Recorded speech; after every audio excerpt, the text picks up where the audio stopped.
여러분 반갑습니다. 말씀의 빛 성경 강해 시간입니다. 요한계시록 말씀 절정을 향해 나아가고 있습니다. 요한계시록 20장 1절에서 15절 말씀은 천년 왕국에 대한 말씀입니다. 우리가 종말론을 이해할 때 천년 왕국을 빼놓고는 말할 수 없습니다. 그만큼 천년 왕국 사상은 종말론 이해에 있어서 아주 결정적 주제라고 볼 수 있습니다. 천년 왕국을 어떻게 이해하느냐에 따라서 우리가 어떤 종말 사상을 가지느냐가 결정되기 때문입니다. 우리가 현재 말해지는 이 천년 왕국 사상은 크게 한 세 가지 정도입니다. 전천년설, 후천년설, 무천년설입니다. 저는 무천년설 입장에서 이제 20장 1절에서 15절을 말씀을 드리려고 합니다. 전천년설은 이렇습니다. 예수님이 이제 천년 왕국 전에 이제 재림하신다는 겁니다. 그래서 재림이 있고 천년 왕국이 그 다음에 문자적으로 이 지상에서 있은 후에 최후의 심판이 있다는 겁니다. 전천년설은 또한 두 가지로 나뉘어지죠. 하나는 이제 세대주의 전천년설이고 또 하나는 역사적 전천년설입니다. 그래서 비교적 역사적 전천년설을 이제 받아들이는 입장이고 세대주의 전천년설은 좀 건강하지 못한 어떤 종말 사상으로, 또 심지어 세대주의 전천년설은 이제 시한부 종말론과 연결이 될 때는 아주 이단적 어떤 사상으로도 발전이 됩니다. 그래서 세대주의 전천년설은 매우 주의를 해야만 합니다. 세대주의 전천년설은 이렇습니다. 예수님이 초림하시고 교회 시대가 있고 종말의 마지막 끝에 7년 대환란이 있다는 것이지요. 그래서 요한계시록 11장과 13장에 나와 있는 이제 42개월, 또 한때 두때 반때, 3년 6개월, 그리고 1260일을 연대기적 순서로 보는 겁니다. 그리고 이제 요한계시록 19장 11절 이하에 나오는 예수님의 재림, 그리고 20장에 나와 있는 천년왕국, 이 모든 것이 하나의 어떤 문자적인 순서로 이루어진다는 것이죠. 그래서 7년 대환란이 문자적으로 있고, 그리고 예수님의 재림이 있은 후에 그리고 지상에서 천년왕국이 있을 거다 하는 것입니다. 세대주의 전천년에서 이제 7년 대환란에 예수님이 이제 공중 재림을 먼저 하시고, 그래서 성도들이 다 공중에서 휴거가 되어서 이제 7년 대환란은 받지 않는다는 겁니다. 그리고 이제 7년 대환란 끝에 예수님이 지상 재림해서 천년왕국이 이루어진다는 것이죠. 이제 문제는 무엇이냐면, 여러분, 이 7년 대환란이란 말 자체가 성경에 없습니다. 그리고 11장과 13장은 사실은 이제 두 증인, 두 짐승의 시대가 하나의 시대인데, 그것을 이제 둘로 이제 나눈 것도 문제가 되는 것이죠. 그래서 그거 둘로 나눌 수가 없습니다. 근데 그것을 둘로 나누어서 7년이라고 하는 숫자를 만들어내는 것이 이제 가장 큰 문제라고 볼 수 있습니다. 성경 어디에도 여러분 7년 대환란이라는 말은 없습니다. 그냥 3년 6개월, 한때 두때 반때, 그리고 42개월 1260일 이것만 있는데 11장과 13장을 전혀 다른 사건으로 이제 이해를 해서 7년 대환란이라고 하는 것을 만들어내는 것이 문제가 되고요. 또 하나는 이제 천년이라고 하는 시간을 이제 문자로 보고 실제로 지상에서 천년왕국이 이루어진다는 것도 굉장히 큰 문제가 됩니다. 왜냐하면 요한계시록의 많은 부분이 상징체계입니다. 14만 4천도 여러분 상징이 있죠. 1260일, 3년 6개월, 42개월, 한때 두때 반때 다 상징인데, 어떤 것은 문자로 보고 어떤 것은 상징으로 본다면 일관성 없는 거 아닙니까? 그래서 이제 이 전천년설이나 후천년설에 있어서 가장 큰 문제는 천년왕국을 하나의 상징이 아닌 문자로 본다는 것, 이것이 가장 큰 문제라고 볼 수 있습니다.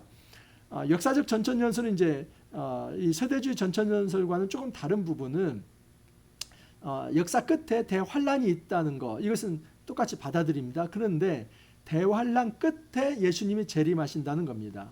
그래서 성도들도 그 대환란을 받는다는 것이죠. 그래서 세대주의 전천년설은 휴거라고 하는 것을 내세우면서 성도들은 이제 공중 재림하시는 예수님에 의해서 들림을 받아서 7년 대환란의 환란을 받지 않는다.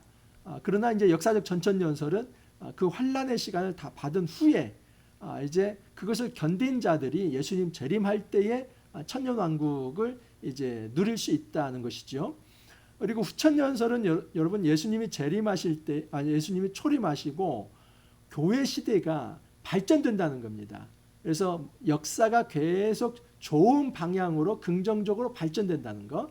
그래서 굉장히 이 교회가 열심히 전도를 하고 또 열정적으로 이제 노력을 하면 지상의 천년왕국이 도래한다는 것이죠. 그리고 그 천년왕국 끝에 예수님의 재림이 있다는 것이죠. 그래서 이 후천연설은 거의 받아들인 사람들이 없습니다. 그래서 우리가 주의할 것은 이제 이 세대주의 전천연설을 좀 주의한다는 것. 이제 저 같은 경우는 예수님의 초림부터 재림까지의 시간을 하나의 어떤 문자로 보지 않고 상징으로 보는 것이죠. 대부분의 많은 학자들이 건강한 이제 건전한 학자들이 이제 이 부천연설을 이제 받아들입니다. 왜냐하면 그것이 일관성이 있기 때문입니다. 요한계시록은 다 여러분 상징 체계입니다. 그러니까 어떤 부분은 상징으로 보고 어떤 부분은 그냥 문자로 보는 것은 옳지 않습니다. 요한계시록에 나타난 모든 것들이 상징이기 때문에 이 천년왕국만을 독특하게 문자로 보는 것은 옳지 않다라고 볼 수 있습니다. 그래서 여러분 이 천년왕국을 이 문자로 보지 않고 상징으로 본다면 예수님의 초림부터 재림까지의 기간이 천년왕국 기간입니다. 그래서 이 천년이라고 하는 숫자는 완전수인데 하나님께서 이 예수님의 초림부터 재림까지의 기간은 예수 그리스도를 통해서 왕적 통치를 행하시는 기간이다. 자, 왜 그렇게 될 수가 있는가? 그건 이제 뒤에 설명을 드리겠습니다. 하나님의 결정적 승리가 이미 있었기 때문에 그 승리 이후에 천년왕국이 진행이 되는 것입니다. 여러분 이런 시각에서 이제 요한계시록 20장 1절에서 15절 한번 살펴보도록 하겠습니다. 자, 1절 이하입니다. 또 내가 보매 천사가 무저갱의 열쇠와 큰 쇠사슬을 그의 손에 가지고 하늘로부터 내려와서 용을 잡으니 곧 옅뱀이요 마귀요 사탄이라 잡아서 천년 동안 결박하여 무저갱에 던져 넣어 잠그고 그 위에 임봉하여 7년이 차도록 다시는 만국을 미혹하지 못하게 하였는데 그 후에는 반드시 잠깐 노일이라. 자, 이 부분에 대한 해석인데요. 이제 전천연설과 세대주의 전천연설은 요한계시록 11장에 나와 있는 3년 6개월 또 이제 요한계시록 13장에 나와 있는 이 3년 6개월을 이제 문자적으로 보는 것이죠. 그런데 여러분 제가 이 11장에서 이제 13장을 말씀을 드릴 때 이미 말씀을 드렸지만 이것은 12장이라고 하는 이 아주 결정적 하늘의 전투를 가운데 두고 지금 그 1260일 이 여자가 광야에서 이제 사단에게 쫓김을 받아서 그렇게 고난을 받는 이 기간 동안에 지금 11장에서는 두 증인이라고 하는 존재가 복음을 전하는 기간이고 그리고 13장에서는 두 짐승이 이 교회를 완전히 유린하고 또 이제 하나님의 성도를 죽이는 그런 어떤 환란의 시간이라고 하는 것. 그러니까 사실은 똑같이 예수님의 초림부터 재림까지의 기간인데 그것을 두 증인이라고 하는 시각에서 놓고 본다면 교회가 그 시대에 더욱 하나님의 말씀을 전해야 할 시간으로 하지만 교회가 하나님 말씀을 전할 때에 이 두 짐승에 아주 핍박이 있어서 어려움과 고난이 있다는 것을 다른 시각에서 보여준 것이 11장과 14장, 13장이라고 말씀을 드렸습니다. 그렇기 때문에 11장, 12장, 13장은 하나의 사건을 말하는 것이고 그것을 다양한 시각을 보여준 것일 뿐이지 이것을 연대기적 순서로 보는 것은 옳지 않습니다. 자, 이 시각에서 놓고 본다면 20장 1절에서 3절의 말씀은 정확히 요한계시록 12장 사건과 연결이 됩니다. 자, 요한계시록 12장 사건으로 한번 돌아가 보면 7절 이하에 이런 말씀이 있습니다.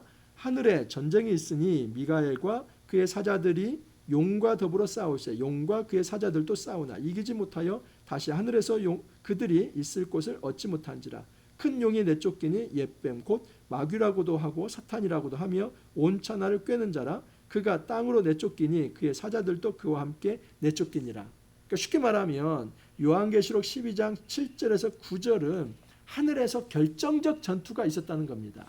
그 결정적 전투에서 이 미카엘과 그의 천사들 그리고 이 용 용은 사탄이죠. 옛뱀과 그의 어떤 악한 귀신들이 이제 전투를 했는데 이 사탄 용이 미카엘에 졌습니다. 그래서 하늘에서 땅으로 내쫓김을 당합니다. 여러분, 이 사건은 예수님의 초림의 십자가 사건이라고 말할 수 있습니다. 예수님께서 십자가를 치신 것은 이 사탄을 격퇴시키는 사건입니다. 사탄은 여러분 예수님을 죽이면 끝난다고 생각했죠. 그러나 여러분, 십자가 끝에 무엇이 있습니까? 3일 후에 예수님은 부활하시죠. 그래서 고린도전서 15장에 보면 사망이 이제는 예수 그리스도의 생명에 의해서 완전히 사망되는 것. 좀 제가 워드 플레이를 한 겁니다. 사망이 완전히 이제 끝을 고하는 것, 종말을 고하는 것. 이것이 예수님의 부활 사건입니다. 그러니까 예수님의 십자가와 부활 사건은 하늘의 이 영적 전투의 결정적 전투라고 볼 수 있고, 예수님의 이 십자가와 부활 사건을 통해서 사탄은 더 이상 하늘에 있는 존재가 아니라 땅으로 내쫓김을 당했다라고 봐야만 합니다.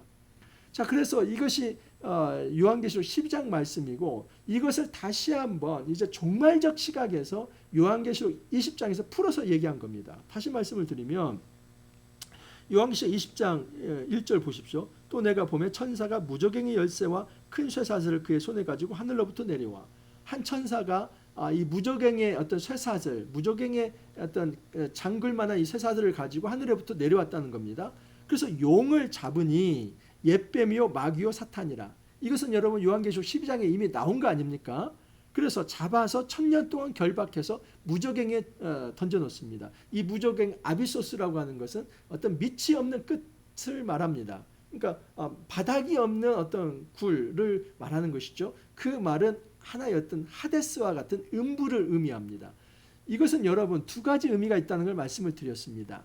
하늘 전투에서 사탄이 이 땅에 꽂혀져서 이제 무정에 갇혔다는 것은 사탄이 그 감옥에 갇힌 무능력한 존재다는 상징입니다.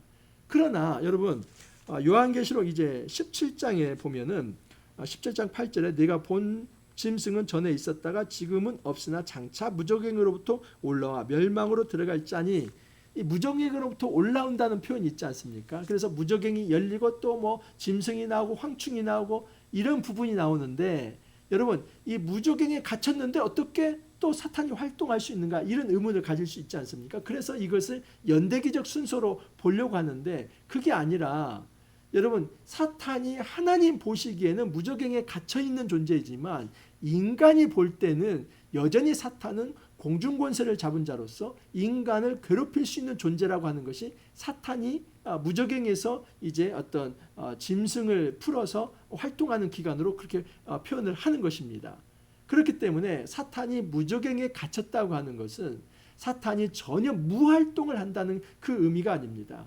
그러니까 사탄이 무저갱에 갇혀서 아무 활동도 할 수 없다, 이것이 아니라 하나님 보실 때는 사탄이 감옥에 갇힌 듯 그런 어떤 무능력한 존재이지만 여전히 사탄은 이 지상에서는 활동을 할 수 있는, 그러나 하나님 보시기에는 굉장히 무능력한 존재, 그러나 인간이 볼 때는 여전히 어떤 영적 강력한 존재로서 짐승을 이제 어떤 수단으로 그렇게 악한 일을 할 수 있는 존재, 이 상태를 무저갱에 갇혔다라고 말을 하는 것입니다. 자, 그러면 뒤에 보면은 이제 천년이 차도록 다시는 만국을 미혹하지 못하게 하였는데 그 후에는 반드시 잠깐 놓으리라 하는데, 이것은 여러분 천년왕국 끝을 의미하는 겁니다. 그러니까 예수님의 초림부터 재림까지의 기간이 천년왕국 기간이라고 한다면 이 끝은 예수님의 재림 시점입니다.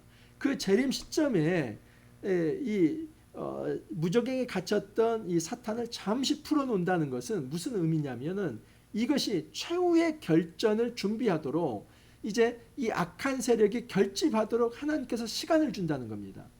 에스겔서 여러분 38장 39장은 곡과 마곡의 전쟁, 이것은 종말의 전쟁이라는 거 어제 말씀을 드렸죠. 39장에 보면은 39장 2절 이하를 보면 39장 1절입니다. 그러므로 인자야 너는 곡에게 예언하여 이르기를 주 여호와께서 이같이 말씀하시되 로스와 메섹과 두발왕 고가 내가 너를 대적하여, 이 곡이 나오고 마곡이 나오죠. 그런데 원래는 마곡 땅의 왕이 곡입니다. 근데 이제 이것을 곡과 마곡의 어떤 전쟁이라고 이렇게 관용적으로 표현하는 것이지, 엄밀히 말하면 에스겔서 38장 39장에서는 마곡 땅의 왕이 곡이고 이 곡이라고 하는 왕이 그 주변의 모든 왕들을 다 연대시킵니다. 하나로 모읍니다. 그래서 결정적 전투, 이것을 종말의 전투라고 말을 하는 것이고, 요한계시록에서는 이것을 아마겟돈 전쟁, 그러니까 최후의 전쟁을 의미하는 겁니다.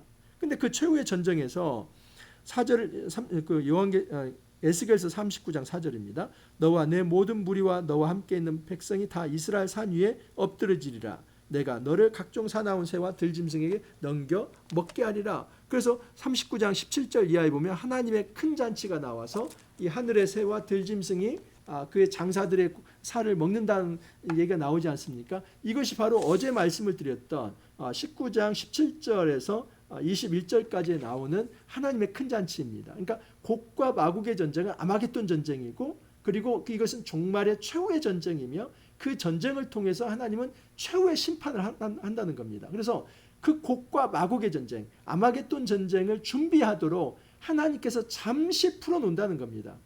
그래서 하나님께서 이 예수님의 재림하기 직전에 이제 이 어떤 사탄을 무적행에서 풀어놓는 시간입니다. 그러니까 이 예수님이 재림하기 직전은 더 환란이 심할 수밖에 없는 것이죠. 그렇기 때문에 3년 6개월의 시간이 굉장히 대환란이라고 말을 하는 것은 뭐냐면 하나님이 잠시 풀어놓기 때문입니다. 그래서 그때의 사탄이 모든 악의 세력을 결집시킵니다. 짐승, 거짓 선지자, 이 땅에 속한 모든 악의 세력들을 사탄이 규합을 해서 한 곳에 섭니다. 그런데 그때 하나님께서 일거에 그들을 완전히 이제 멸망시키는 것이 최후의 전쟁이라고 볼 수 있습니다. 그래서 이제 하나님께서 이제 완전한 하나님 나라를 이루신다 하는 것입니다. 자, 4절 이하를 봅니다. 또 내가 보좌들을 보니 거기에 앉은 자들이 있어 심판하는 권세를 받았더라. 또 내가 보니 예수를 증언함과 하나님의 말씀 때문에 목배임을 당한 자들의 영혼들과 또 짐승과 그의 우상에게 경배하지 아니하고 그들의 이마와 손에 그의 표를 받지 아니한 자들이 살아서 그리스도와 더불어 1000년 동안 왕노를 하나니. 그래서 이 천년왕국을 소개를 하는 겁니다.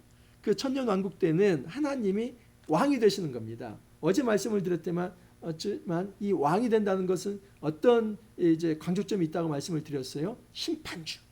예수님이 그 보좌에 앉아서 심판하는 권세를 가졌는데, 거기에 보면 다른 앉은 자들도 함께 심판의 권세를 가졌다는 겁니다. 그래서 어제도 말씀을 드렸지만 첫 번째는 이 천사의 어떤 영적 존재들이 이제 그런 심판의 권세를 가지고 있다고 볼 수 있고, 또 하나는 여기에 보면은 목배임을 당한 자들, 또 영혼들, 그리고 짐승과 그의 우상에게 경배하지 아니하고 이마 손에 그의 표를 받지 아니한 자들. 여러분, 이것은 이제 13장에 놓고 보면, 요한계시록 13장에 보면 666이라고 하는 네론 케사르에서 이제 어떤 그 짐승의 어떤 수를 받지 않는 자들 의미하죠. 그러니까 이 땅에서 믿음을 배역하지 아니하고 끝까지 예수님을 믿는 자들, 그 자들도 예수님과 함께 그 보좌에서 심판의 권세를 가지고 있다는 것이죠. 여러분, 마태복음 19장에 보면 이런 말씀이 있습니다. 마태복음 19장 한번 제가 찾아드립니다. 마태복음 19장 28절을 보면 예수께서 이르시되 내가 진실로 너희에게 이르노니 세상이 새롭게 되어 인자가 자기의 영광의 보좌에 앉을 때 나를 따르는 너희도 12 보좌에 앉아 이스라엘 12지파를 심판하리라. 이것이 예수님의 초림부터 재림까지 기간을 의미합니다. 그렇기 때문에 이 천년왕국이라고 하는 것은 예수님의 초림부터 재림까지의 기간, 이 기간 동안에 성도들이 예수님과 함께 심판의 자리에 앉는다는 것이죠. 여러분, 이것은 굉장히 중요한 사상입니다. 제가 이렇게 얘기를 하니까 목사님 그게 뭐가 중요합니까 생각할 수 있는데, 정체성의 문제입니다. 여러분, 우리가 지금 교회 공동체 예수님의 신부이지 않습니까? 이 교회가 사탄에게 쫓기는 어떤 존재로서 핍박과 환란이 있지만 그의 기본적 정체성은 무엇이냐면 심판을 하는 존재이지 심판을 받는 존재가 아니라는 겁니다. 예수님과 함께 그 보좌에 앉아서 이제 악한 세력을 심판하는 이 주체가 교회입니다. 교회를 주님께서 그렇게 높이신 겁니다. 그러니까 이 시대는 예수님이 왕노릇을 하시는, 예수님이 하나님 나라의 그 왕으로서 이 땅에 이제 등극하시고 그 왕적 통치를 행하시는 심판의 시대이기 때문에 우리는 예수님과 함께 그 보좌에서 심판을 행하는 존재이지 악의 세력이 되어서 심판을 당할 존재가 아니라는 사실입니다. 이 정체성 하나만으로도 우리는 자부심을 가져야만 합니다. 교회가 이 자부심과 정체성이 없기 때문에 죄송합니다. 헛짓을 하는 것입니다. 여러분, 교회가 왜 타락합니까? 교회가 왜 부패를 합니까? 교회가 왜 다른 길을 걸어갑니까? 이 정체성을 잃어버렸기 때문입니다. 절대 교회는 여러분 심판의 대상이 아닙니다. 교회는 정결한 신부이고 하늘 보좌에서 예수님과 함께 이 땅을 왕노릇하며 심판할 수 있는 존재입니다. 이것은 세상을 우리가 마음대로 억압하며 군림하며 그런 악한 통치를 하는 것이 아니라 사랑의 통치를 하는 것이지요. 이 악한 자들에 대해서는 그 악을 이제 무엇이 악인지 정의를 바로 세울 수 있는 기관이 교회입니다. 근데 교회가 타락하고 교회가 불의하다면 어떻게 여러분 세상에 공의를 바로 세울 수 있는 이 심판을 행할 수 있습니까? 그러니까 이 정체성을 똑바로 하고 우리는 더욱 정결한 그리스도의 신부로서 하나님의 공의의 편에 서야만 합니다. 자, 5절 보면 그 나머지 죽은 자들은 그 천년이 차기까지 살지 못하더라. 그러면 여러분 나머지는 뭡니까? 아까 말한 이제 죽임을 당한 자, 목베임을 당한 자들, 영혼들, 또 짐승과 우상에게 경배하지 아니하고 이마와 손에 표를 받지 아니한 자들. 다시 말해서 이 사람들은 끝까지 예수를 믿는 것 때문에 그 고난에 굴하지 않고 믿음을 지킨 자들, 그 외의 사람들이, 죽은 자들이 천년이 차기까지 살지 못하더라. 이게 도대체 무슨 말인가? 자, 여러분 여기 보면은 이제 첫째 부활 개념이 나옵니다. 이는 첫째 부활이라 이 첫째 부활에 참여하는 자들은 복이 있고 거룩하도다. 이 첫째 부활은 무엇이냐면 쉽게 말하면 내가 예수를 믿었을 때 영적으로 부활하는 것입니다. 이런 부활은 두 가지가 있습니다. 그것은 영적인 부활이 있고 육체적 부활이 있습니다. 꼭 이것을 이해해야만 합니다. 그러면 여러분 우리는 이미 예수님을 믿은 상태면 어떤 상태입니까? 영적으로 부활이 된 상태입니다. 그러니까 이것이 영생이 이미 우리에게 있는 것이지요. 여러분 우리가 죽어서만 영생을 체험하는 것이 아니라 지금 영원한 생명을 영적으로 이미 가지고 있는 존재입니다. 내가 예수님을 믿는 순간 우리는 하나님께 구원을 받아서 영원한 생명이 시작이 됩니다. 목사님이 사람이 죽는데 어떻게 영원한, 그 영적이라고 제가 말씀을 드리지 않았습니까? 그래서 우리는 영적으로 이제는 하나님과의 관계가 있어서 하나님이 주시는 하늘 자원으로 살아갈 수 있는 하나님과 관계 맺은 존재가 영적인 부활을 경험한 존재라고 볼 수 있습니다. 이것이 바로 영생입니다. 성경에서 말하는 이 생명과 부활을 이렇게 이해하시면 됩니다. 생명은 하나님과 관계 맺기가 되어 있는 존재가 생명이고, 죽음이라고 하는 것은 하나님과 관계가 단절된 상태를 죽음이라고 말을 하는 겁니다. 자, 그래서 이제 첫째 부활은 우리가 육체적으로 이제 죽는다 할지라도 내가 예수님을 믿었다면 이제는 영원한 생명에 이르는 것. 그래서 우리가 여러분 이제 예수님을 믿고 죽게 되면 어디에 갑니까? 천국에 가지요. 근데 그 천국이라고 하는 것은 하나님의 품입니다. 근데 그때에 우리는 영혼의 상태로 하나님과 함께 거하는 것을 영생이라고 말을 합니다. 하지만 여러분 여기 보면은 이런 믿음을 갖지 않은 자들, 그러니까 배역한 자들, 그들은 천년이 차기까지 살지 못한다. 이 말은 뭐냐면 그 첫 번째 부활에 참여하지 못했다는 의미입니다. 그러니까 천년이 차기까지 살지 못했다 이 말은 그들은 첫째 사망에 이른 사람들이에요. 그러니까 우리는 첫째 부활에 이른 사람들이고, 예수 믿지 않는 자들은 첫째 이제 사망에 이른 자들이에요. 그들은 예수를 믿지 않았기 때문에 영적으로는 죽은 자나 마찬가지입니다. 그래서 그들이 갈 곳은 어디냐면 지옥이죠. 그 지옥을 이제는 바다 또는 하데스, 음부 이렇게 표현을 합니다. 그 죽음과 하데스에 있는, 이 음부에 있는 자들이 이제는 예수님 재림하실 때에 불과 유황못에 빠집니다. 이것을 둘째 사망이라고 합니다. 그러면 첫 번째 부활을 받은 영적으로 영원한 생명에 이미 들어간 우리들은 둘째 부활에 이르게 되겠죠. 예수님 재림하실 때 우리는 이제는 새하늘과 새 땅에 이르는 겁니다.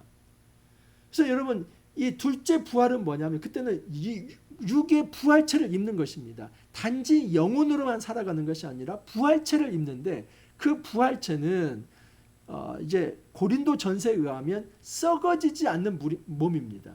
그러니까 여러분 이 부활체라고 하는 것이 우리가 지금 생각하는 이 물리적 몸을 생각하면 안 됩니다. 그렇다고 해서 영도 아닙니다. 분명히 여러분 이 부활체인데 이 부활체는 시간과 공간을 초월하는 신비한 몸이 있죠. 썩어지지 않는 그 신비한 몸을 입게 되는데 그게 언제냐면 예수님 재림하실 때입니다. 이것이 바로 천년왕국 사상입니다. 그러니까 천년왕국 다시 한번 정리합니다. 예수님의 초림부터 재림까지의 기간, 이 종말의 시대, 심판의 시대이지만 우리는 하나님의 이 심판의 보좌에서 오히려 심판을 할 수 있는 존재이고 왕적 권세를 행할 수 있는 존재이다. 이미 우리가 예수님을 믿는 순간 우리는 영적 부활, 첫 번째 부활에 이르게 되고 예수님 재림하실 때 두 번째 부활, 이제는 육의 부활인데 그 육은 썩어지지 않을 온전한 육을 입어서 영원히 하나님과 함께 거할 것이다. 이것이 천년왕국 사상입니다. 자, 이제 6절 이하를 다시 한번 말씀드리면 이 첫째 부활에 참여하는 자들은 복이 있고 거룩하도다. 둘째 사망이 그들을 다스리는 권세가 없고, 그러니까 여러분 둘째 사망이 있다는 첫째 사망이 있다는 것이죠. 첫째 부활에 참여하지 못한 자들이 첫째 사망에 거한 자들입니다. 그들은 예수 믿지 않는 자들을 의미하죠. 그러면 둘째 사망은 무언가? 둘째 사망은 바로 예수 믿지 않는 자들이 예수님 재림하셨을 때 불과 유황못에 빠지는 것입니다. 그래서 14절을 보면 사망과 음부도 불못에 던져지니 이것은 둘째 사망 곧 불못이라. 그래서 둘째 사망은 바로 예수님 재림하실 때에 이제 영원히 하나님과 격리되는 것입니다. 다시 말씀드리지만 여러분 이 사망이라고 하는 것이 영혼의 어떤 멸절을 의미하는 것이 아닙니다. 그러니까 어떤 이 영혼이 이제 예수님 재림 때에 완전히 멸절되는 것, 없어지는 것, 소멸되는 것, 이것을 둘째 사망이라고 말하는 것이 아니라 하나님과 완전히 단절이 되어서 관계가 단절되어서 영원히 단절된 상태로 고통의 상태로 살아가는 것을 둘째 사망이라고 얘기를 합니다. 자, 여러분 이 말씀을 이해하려면 요한복음을 이해해야만 합니다. 요한복음 5장 29절에 보면 선한 일을 행한 자는 생명의 부활로 악한 일을 행한 자는 심판의 부활로 나오리라. 그러니까 여러분 예수님 재림하실 때에 이제 이 선한 일을 행한 자, 다시 말해서 예수를 믿는 자들입니다. 예수를 믿는 자, 그러니까 영적인 부활, 첫 번째 부활을 이제 경험한 자도 여러분 예수님 재림하실 때 육의 부활을 합니까 안 합니까? 하지요. 그러면 우리는 이런 생각을 합니다. 이 부활이라고 하는 것은 이제 예수 믿는 자만 다시 육체를 입는다고 생각하는데 요한복음 5장 29절에 보면 그렇지 않습니다. 악한 일을 행한 자는 무엇의 부활로요? 심판의 부활로 나오리라. 그러니까 예수님 재림하실 때에 악한 자나 선한 자나 예수를 믿는 자나 믿지 않는 자나 다 부활을 하는데 예수를 믿는 자는 생명의 부활, 영생의 부활로 나올 것이지만 예수를 믿지 않는 자는 심판의 부활로 나올 것이다. 이 요한복음 5장 29절 말씀이 요한계시록 20장과 연결되는 겁니다. 자, 그래서 7절 이하를 보면 천년이 참에 사탄이 그 옥에서 놓여 나와서 땅의 사방 백성 곧 곡과 마곡을 미혹하고 모아 싸움을 붙이리니 그 수가 바다의 모래 같으리라. 자, 이것은 바로 지금 3절을 연결시키는 겁니다. 3절에 무저갱에 던져 넣어 잠그고 그 위에 임봉하여 천년이 차도록 다시는 만국을 미혹하지 못하게 하였는데 그 후에는 반드시 잠깐 놓인다고 하죠. 이 잠깐 놓이는 것이 바로 천년이 참에 사단이 그 옥에 놓여 7절입니다. 그리고 8절에 나와서 땅의 사방 백성 곧 곡과 마곡을 미혹하고 모아 싸움을 붙이리니. 그래서 하나님께서 예수님 재림 직전에 잠깐 사탄을 이 무저갱에서 풀어놓은 것은 이제 전 지구적으로 우주적으로 사탄과 악의 세력이 결집할 수 있는 시간을 주신다는 겁니다. 그래서 여러분 사탄이 이제 그 시대가 되면은 모든 악의 세력을 다 모읍니다. 그래서 그때는 여러분 양다리를 걸칠 수가 없어요. 그 시간이 되면 악의 편에 설 것인지 선의 편에 설 것인지 결정을 해야 하는데 여러분 악한 자들은 다 사단의 편에 설 것입니다. 그리고 이 선에 펴는 선자 예수님과 함께 있는 자는 하늘 보좌에 있을 것이고 이제 하나님의 군대가 되어서 이들과 맞서게 될 것입니다. 근데 이때 최후의 전쟁, 이 아마겟돈 전쟁에서 하나님께서 온전한 완전한 승리를 하신 후에 이제 그 사탄과 그 악의 세력들과 악의 부역한 모든 자들을 불과 유황못에 빠뜨리겠다. 이것이 바로 최후의 심판을 의미합니다. 10절을 보면 그래서 또 그들을 미혹하는 마귀가 불과 유황못에 던져지니 거기는 짐승과 거짓 선지자도 있어 세세토록 밤낮 괴로움을 받으리라. 그래서 이 불과 유황못은 최후의 심판을 의미하고 거기에는 사탄도 빠지게 됩니다. 그리고 그곳에는 짐승과 거짓 선지자, 이 짐승은 이 제국을 의미하지 않았습니까? 제국과 또 황제와 또 부역자들과 거짓 선지자 모든 이단들이 다 여러분 이 불과 유황못에 빠지게 됩니다. 그러니까 반드시 예수님이 재림하실 때에 심판이 있다는 것, 악의 세력에 대한 심판이 있다는 사실입니다. 또 내가 크고 흰 보좌와 그 위에 앉으신 이를 보니, 이걸 소위 백보자라고 하는데, 백보자 심판이라고 하는데, 땅과 하늘이 그 앞에서 피하여 간 데 없더라. 최후의 심판을 의미합니다. 땅과 하늘이 그 앞에서 피하여 간 데 없더라. 여러분 이것은 21장의 새하늘과 새 땅으로 연결이 됩니다. 21장 1절을 보면 또 내가 새하늘과 새 땅을 보니 처음 하늘과 처음 땅이 없어졌고 바다도 다시 있지 않더라. 그러니까 이 백보자 심판이 있을 때 땅과 하늘이 그 앞에서 피하여 간 데 없더라. 이것은 새하늘과 새 땅이 임하는 것을 의미하는 겁니다. 예수님이 재림하실 때 새하늘과 새 땅이 임합니다. 또 내가 보니 죽은 자들이 큰 자나 작은 자나 그 보좌 앞에 서 있는데, 여러분 이 백보자 앞에 모든 사람들이 다 선다는 겁니다. 책들이 펴 있고, 여기 보면 책들이 있고 그 다음에 다른 책이 있습니다. 책들이 펴 있고 또 다른 책이 펴졌으니 곧 생명책이라. 여러분 다른 책이 바로 이 생명책입니다. 그런데 죽은 자들이 자기 행위를 따라 책들에 기록된 대로 심판을 받는다. 그러니까 이 책들은 바로 지금 앞에 부분에 나와 있는 책들입니다. 이제 이 말씀을 자세히 보십시오. 제가 지금 영상으로 말로만 하면 여러분 헷갈릴 수 있는데 12절을 다시 읽어보면 제가 읽어드립니다. 또 내가 보니 죽은 자들이 큰 자나 작은 자나 그 보좌 앞에서 있는데 책들이 펴져 있고 이 책들이 있습니다. 그 다음에 또 다른 책이 있다고 합니다. 근데 그 또 다른 책은 생명책입니다. 그래서 두 가지 책이 있는 것이죠. 하나는 이제 그냥 책들, 또 하나는 다른 책인데 그게 바로 생명책입니다. 그런데 그 일반 책들에 이제 기록된 사람들이 있는데 그들은 심판을 받는다는 겁니다. 그러니까 일반 책에 기록된 자들은 이 심판을 받을 사람들의 명단이고 생명책에 기록된 자들은 구원을 받을 사람들의 명단이라는 것. 그래서 여러분 12절은 꼭 잘 읽으셔야만 합니다. 일반 책은 이제 어떤 심판의 명단이고 생명책은 구원 명단이다라고 볼 수 있습니다.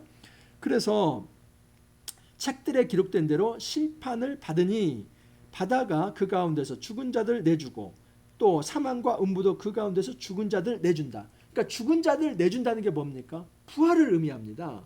여러분 이미 죽었던 자들, 그러나 첫째 사망은 뭐냐면 첫째 부활에 참여하지 못한 자들이죠. 그러니까 예수를 믿지 않고 죽은 자들, 그들도 부활을 한다는 겁니다. 왜요? 심판받기 위해서요. 그래서 그 첫째 사망에 참여한 자들이 이제 예수님 재림하실 때 다시 부활을 하는데 그들은 부활을 해서 심판의 부활이 되는 겁니다. 그러니까 이 심판받기 위해서 부활을 하는 건데 이 심판을 받아서 어디에 빠지게 됩니까?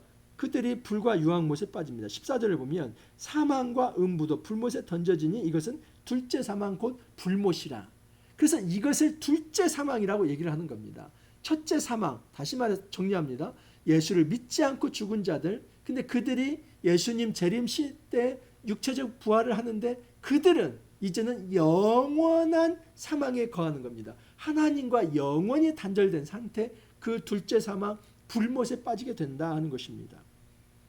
14절을 이제 제가 설명을 드리면 사망과 음부도 불못에 던져지니 이것은 둘째 사망 곧 불못이라. 이것은 첫 번째 의미는 사망과 음부, 이 사망과 음부 하데스가 불못에 던진다는 것은 더 이상 사망도 힘을 발휘할 수 없다. 이런 사상입니다. 여러분 고린도전서 15장에 보면 26절에 이런 말씀이 있습니다. 15장 28절입니다. 26절입니다. 맨 나중에 멸망받을 원수는 사망이니라. 그러니까 맨 나중에 멸망받을 원수를 사망이라고 이렇게 표현합니다. 사단이 쓰는 가장 최종 병기가 사망인데 그것도 멸망을 받는다. 그러니까 이 사망과 음부가 불못에 던져진다는 것은 더 이상의 이 사망이 이제 성도들을 괴롭힐 수 있는 최종 병기가 될 수 없다. 그걸 의미하는 것이죠. 54절 고린도전 15장 54절입니다. 이 썩을 것이 썩지 아니함을 입고 이 죽을 것이 죽지 아니함을 입을 때에는 사망을 삼키고 이기리라고 기록된 말씀이 이루어지리라. 사망을 삼킨다는 것. 다시 말해서 더 이상 예수님이 재림하실 때는 사망이 힘을 발휘할 수 없다. 그래서 예수님 재림하실 때 사망과 음부가 불못에 빠진다는 것은 더 이상 사망이 힘을 발휘할 수 없다. 그걸 의미하는 겁니다. 근데 또 하나의 의미가 있습니다. 이 의미가 있고 또 하나의 의미는 뭐냐면 사망과 음부도 불못에 던져진다는 것은 여러분 첫 번째의 사망에 이른 자들이 어디 있다고 말씀을 드렸어요? 바로 이 지옥, 음부, 하데스에 있었습니다. 그래서 이 사망과 음부는 어떤 존재이냐면 예수를 믿지 않고 죽은 자들, 그들이 바로 사망 가운데 있는 자들이고 하데스에 갇힌 자들이죠. 그래서 사망과 음부가 불못에 던져질 때 첫 번째 사망에 이른 자들, 다시 말해서 예수를 믿지 않고 죽은 자들도 영원한 사망, 둘째 사망에 이르게 된다. 이것을 의미하는 것입니다. 그래서 사망과 음부도 불못에 던져지니 이것은 둘째 사망 그 불못이라. 누구든지 생명책에 기록되지 못한 자는 불못에 던져지리라. 생명책에 기록된 자들은 첫째 부활에 참여한 자들입니다. 예수 믿는 자들입니다. 말씀을 정리합니다. 요한계시록 20장은 요한계시록의 절정에 이르는 부분이다라고 볼 수 있습니다. 왜냐하면 천년 왕국에 대한 소개이기 때문입니다. 저는 무천년적 입장에서 이 말씀을 드렸습니다. 예수님의 초림부터 재림까지의 기간이 바로 천년 왕국 기간이다. 그래서 이 천년이라고 하는 숫자가 문자적으로 천년을 의미하는 것이 아니라 이제 하나님께서 정하신 그 종말의 시간을 의미합니다. 근데 이 천년 왕국 기간은 두 가지의 어떤 양면성이 있습니다. 하나는 하나님께서 왕노릇하는 시간입니다. 왜냐하면 왕국이니까. 천년 왕국은 하나님이 왕되는 시간입니다. 예수님께서 부활하시고 예수님께서 이제 이 천년 왕국 기간에 왕으로 이제 있으신 겁니다. 근데 그 심판의 보좌에 교회는 지상의 교회가 됐든 천상의 교회가 되었든 그 천사들이 되었든 하나님의 거룩한 백성은 예수님과 함께 심판 보좌에 앉아 있다는 것이죠. 그러니까 우리가 심판을 받아야 할 그 악의 세력이 아니라 여러분 이 시대에 예수님의 초림부터 재림까지의 이 교회는 정결한 어린 양의 신부가 되어서 우리는 이미 승리하고 구원받은 자가 되어서 그 심판 보좌에서 악한 자들을 심판할 수 있는 대단한 권세를 가진 존재이다. 이게 중요합니다. 자, 그런데 이 천년왕국 기간은 또한 사탄이 이 땅에 쫓겨나서 그 무적행에 갇혀 있는 기간입니다. 자, 그런데 17장이나 또는 이제 12장을 놓고 본다면 무적행에 갇혔다는 것은 사탄이 아무 힘도 발휘할 수 없는 무활동의 기간이 아니라 하나님 보실 때는 무능력한 그렇게 무적행에 갇힌 듯 하지만 인간이 볼 때는 공중권세를 가지고 사탄이 힘을 쓸 수 있는 시간이 바로 이 초림부터 재림까지의 기간입니다. 그래서 공중권세를 잡은 이들이 교회를 괴롭히는 기간이기도 합니다. 그러므로 여러분 교회의 시간은 뭐냐면 요한계시록 11장에 놓고 본다면 두 증인의 시간이고 또 교회의 또 다른 시간은 13장에 나와 있는 두 짐승의 시간입니다. 두 짐승과 두 증인은 서로 대조되죠. 그러나 하나의 시간입니다. 예수님의 초림부터 재림 사이의 기간에 이 교회는 두 증인으로서 끝까지 투쟁하며 전투하는 존재가 되어야 한다는 것. 그리고 우리는 어떤 확신을 가지고 전투해야 하냐면 승리의 확신. 하나님이 주신 이 승리가 이미 우리의 것이고 우리는 첫 번째 어떤 부활에 참여한 영생을 경험한 자로서 그 전투에 참여해야 하지만은 두 번째 생각해야 할 것은 용이 여전히 힘을 가지고 그 교회를 괴롭히기 때문에 고난받을 수 있다는 사실. 그래서 이미 승리한 공동체이지만 전투하는 공동체로서 고난도 받을 수 있다는 이것이 바른 종말 사상인 것입니다. 여러분, 우리에게 이 천년왕국을 가르쳐 주신 이유가 무엇이겠습니까? 그것은 천년왕국 시대를 살아가고 있는 우리가 견디라는 것이죠. 예수님께서 이 천년왕국 끝에 이제 재림을 하실 텐데, 그때가 되면 모든 악의 본원, 이 악의 본산, 이 어떤 사단의 본원지, 그 어떤 본부와 같은 이 하데스까지도 이제는 불과 유황못에 던져버려서 더 이상의 이 악이 하나님의 백성을 이제 건드릴 수 없고 또 괴롭힐 수 없는 그런 어떤 상태로 만드는 최후의 심판을 이루시는 사건이 예수님의 재림 때 이룰 것이기 때문에 그 소망을 가지고 오늘 하루 견디는 존재가 되라는 겁니다. 우리 교회는 단순히 견디는 존재가 아니라 여러분, 승리의 확신을 가지고, 여러분, 그 강한 어떤 이 확신을 가지고 담대하게 사단과 맞서서 싸워야 할 존재들입니다. 여러분, 우리가 싸울 수 있기를 바랍니다.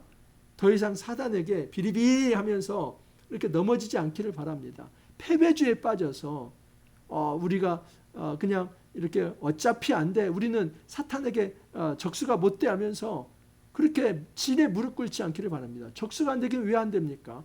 우리 대장 되신 예수님께서 이미 하늘에서 그의 허리를 꺾어버리시고 이기셨는데 왜 적수가 되지 않습니까? 우리의 진정한 대장은 예수님이시기 때문에 예수님 편에 있다면 우리는 심판자가 되어서 사탄을, 그 머리를 밟을 수 있는 존재가 바로 교회 공동체입니다. 이 땅의 사단적 권세, 여러분, 이단들, 신천지와 같은 이단들, 안상홍 증인, 또 JMS, 통일교, 모든 이단들, 여러분, 우리가 심판할 수 있는 권세를 가지고 있습니다. 이 땅에 악의 세력들 있지 않습니까?